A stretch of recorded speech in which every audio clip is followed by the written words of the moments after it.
भाग्यकर्म लाभाचा महिना शुभ संकेताचा. माणसाने आपल्या नियतीचं मालक व्हावं, कधीही परिस्थितीचं गुलाम होऊ नये. कन्या राशीसाठी हा महिना शुभ संकेतांनी भरलेला आहे.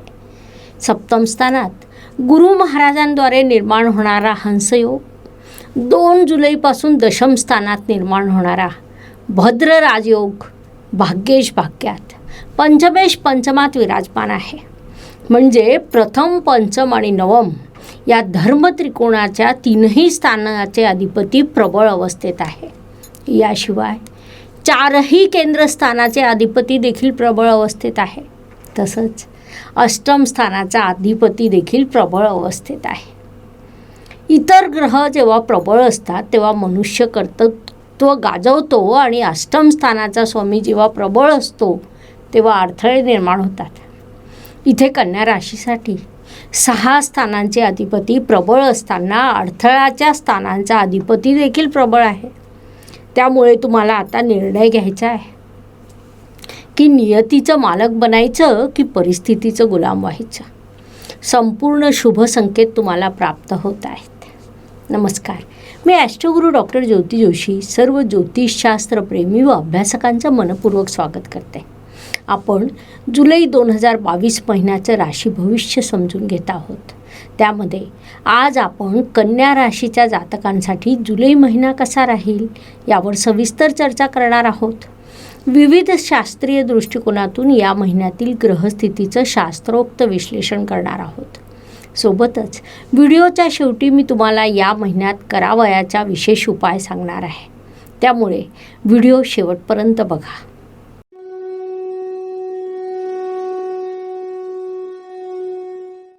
व्यक्तिमत्वाच्या दृष्टीने विचार केला असता राशी स्वामीची स्थिती बघणं अत्यंत आवश्यक असतं. कन्या राशीचा स्वामी म्हणजे बुध ग्रह होय. तो 2 जुलै रोजी मिथुन राशीत म्हणजे तुमच्या दशम स्थानात प्रवेश करणार आहे. ती त्याची स्वरास असल्यामुळे दशम स्थानातील बुध भद्र राजयोगाचं निर्माण करेल. त्यामुळे राशी स्वामी अत्यंत प्रबळ होईल, ज्यामुळे तुमच्या आनंदी स्वभावात वृद्धी घडून येईल. व्यक्तिमत्व समृद्ध होईल. दशम स्थान हे कर्मस्थान असल्यामुळे तुमच्या कर्मात प्रचंड वृद्धी घडून येईल.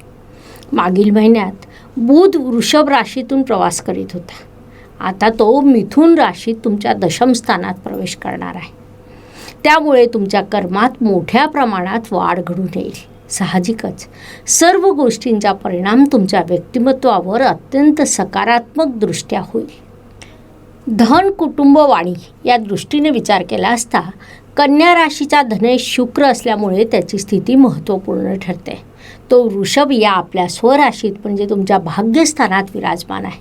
त्यामुळे कौटुंबिक सौख्य, धनप्राप्ती, वाणीमध्ये प्रगल्भता यासारखी सर्व सुख तुम्हाला प्राप्त होणार आहे. या महिन्यात निसर्ग तुम्हाला अनेक शुभ संकेत देत आहे. एकीकडे तुमचं व्यक्तिमत्व समृद्ध होत आहे तर दुसरीकडे तुमची वाणी प्रगल्भ होत आहे. तिसरीकडे जोडीदाराचं सहकार्य वाढतं आहे. अशा प्रकारे चौफेर यशाचा हा महिना आहे. या सगळ्या यशात अडथळे निर्माण करण्याचं कार्य तुमचा अष्टमेश मंगळ देखील करणार आहे. त्याची दृष्टी तुमच्या कुटुंबस्थानावर आहे. आता हे तुमच्यावर अवलंबून आहे की मंगळाला प्रबळ होऊ द्यावं की आधीच प्रबळ असलेल्या राशी स्वामीच्या सहकार्याने कौटुंबिक ऐक्य टिकवून ठेवावं. ही बाब लक्षात घ्या. पराक्रम, परिश्रम या दृष्टीने विचार केला असता तुमच्या पराक्रमाचा स्वामी देखील मंगळ ग्रह आहे. तो स्वराशीत विराजमान असून कुठेतरी अंगारक दोषाने प्रभावित झालेला आहे. त्यामुळे कोणतंही कार्य करीत असताना अधिक उत्साहात येणं किंवा नकारात्मक भावनेतून विचार न करता निर्णय घेणं असे काहीसे प्रभाव तुमच्यावर होऊ शकतात, ज्याचा एक दीर्घकालीन नकारात्मक प्रभाव तुमच्यावर होईल. म्हणजे तुमची पत्रिका शुभ संकेत देत आहे, त्यात कधीकधी एक अशुभ संकेत देखील असतो. त्यामुळे सर्व ग्रहांचं सहकार्य असल्यावर देखील एखादी चूक तुमच्या हातून होण्याची शक्यता नाकारता येत नाही. म्हणून योग्य ती काळजी घ्या. वास्तू, वाहन, जमीन, सुखशांती या दृष्टीने विचार केला असता चतुर्थेशाची स्थिती पाहणं आवश्यक असतं. कन्या राशीचे चतुर्थेश म्हणजे गुरु महाराज होय. ते चतुर्थाच्या चतुर्थात म्हणजे तुमच्या सप्तम स्थानात विराजमान आहे. त्यामुळे वास्तुवाहनाचं सौख्य तुम्हाला निश्चितपणे प्राप्त होईल. तुमच्या चतुर्थ स्थानावर राशीस्वामीची दृष्टी पडणार आहे. ती भद्र राजयोग करणाऱ्या ग्रहाची दृष्टी असल्यामुळे तुमच्यासाठी अत्यंत शुभ राहील. एकंदरीत विचार केला असता वास्तुवाहनाचे भरभरून सुख, घरातील सुखशांती तुम्हाला मिळेल. जमीन घेण्याचा तुम्ही विचार करत असाल तर त्यासाठी हा काळ अत्यंत उपयुक्त राहील. नवीन वास्तूची तुम्ही योजना बनवलेली असेल तर तिला कार्यान्वित करण्यासाठी हा काळ योग्य आहे. शिक्षण व इष्टदेवाचं सहकार्य या दृष्टीने विचार केला असता कन्या राशीचे पंचमेश म्हणजे शनी महाराज आणि भाग्येश म्हणजे शुक्र महाराज हे 2 ग्रह महत्त्वपूर्ण ठरतात. ते दोघं स्वराशीचे व आपापल्या स्थानात विराजमान आहेत. त्यामुळे शैक्षणिक दृष्टीने हा काळ तुमच्यासाठी अत्यंत उपयुक्त आहे. मात्र शनी महाराज वक्री अवस्थेत आहे. एक शनी विलंबाचे कारक, त्यात ते वक्री होऊन जेव्हा पंचम स्थानात येतील तेव्हा काही अडथळे निर्माण होण्याची शक्यता नाकारता येणार नाही. तुम्हाला परिश्रमाने यश खेचून आणायचे आहे. या काळात राशीस्वामी बळकट असल्यामुळे ते तुम्हाला सहज शक्य होईल. अत्यंत महत्त्वपूर्ण बाब म्हणजे तुम्ही जर अजूनही आपल्या या यूट्यूब चॅनलला सबस्क्राईब केलेलं नसेल तर आज अवश्य करा. ज्योतिषशास्त्रातील नवनवीन माहिती घेऊन आम्हाला तुमच्यापर्यंत पोहोचता येईल. बेल आयकॉन दाबायला विसरू नका, म्हणजे नवीन व्हिडिओ अपलोड झाला की लगेच तुम्हाला कळू शकेल. ज्योतिषशास्त्रावर माझी 6 पुस्तकं प्रकाशित झालेली आहे, ज्यात शास्त्रीय माहिती अत्यंत साध्या आणि सोप्या भाषेत उपलब्ध आहे. त्यांचा लाभ घ्यावा. आरोग्य, कर्ज, स्पर्धक, हितशत्रू या दृष्टीने विचार केला असता आरोग्याच्या लहान मोठ्या समस्या, वाताशी संबंधित काही समस्या, पाय कंबर दुखणे, हाडाचे दुखणे अशा विविध समस्या निर्माण होऊ शकतात. किंवा ज्यांना बीपीची समस्या आहे त्यांचा त्रास या महिन्यात वाढण्याची शक्यता नाकारता येणार नाही. त्यामुळे तुम्हाला स्वतःच्या आरोग्याची काळजी घेण्याचा सल्ला देण्यात येत आहे. हितशत्रू व स्पर्धकांकडे तुम्ही थोडं जाणीवपूर्वक लक्ष ठेवायला हवं. त्यांच्या कारवाया वाढण्याची शक्यता आहे. ज्या जातकांची कोर्टात एखादी केस सुरू असेल त्यांनी पुढील महिन्याची तारीख मिळवणं योग्य राहील. महत्त्वाची कागदपत्र हरवण्याची देखील शक्यता नाकारता येत नाही. जे जातक स्पर्धा परीक्षांची तयारी करत असतील त्यांनी नेहमीपेक्षा थोडा अधिक अभ्यास करणं गरजेचं आहे. थोडक्यात या सर्व दृष्टीने तुम्हाला जागरूक राहून स्वतःची काळजी घ्यावी लागणार आहे. नोकरी व व्यवसाय या दृष्टीने विचार केला असता जे कन्या जातक व्यवसाय करीत आहेत त्यांच्यासाठी हा महिना अत्यंत शुभ व लाभदायक राहील. मात्र जे जातक नोकरी करीत आहेत त्यांना या महिन्यात संघर्षाचा सामना करावा लागेल. कार्यस्थळी अधिक परिश्रम करावे लागतील. किंबहुना नोकरीच्या संदर्भात कुठेतरी एक अनामिक भीती तुमच्या मनात निर्माण होऊ शकते. ही स्थिती तुम्ही अत्यंत शांततेने, धैर्याने हाताळायला हवी, कारण ही स्थिती तात्पुरत्या स्वरूपाची आहे. ही बाब लक्षात घ्या. भाग्याच्या दृष्टीने विचार केला असता कन्या राशीचे भाग्येश भाग्यस्थानात विराजमान आहे. इतकंच नव्हे तर पंचमेश पंचमात राशी स्वामी आपल्या दुसऱ्या स्वराशीत व तुमच्या दशम स्थानात विराजमान आहे.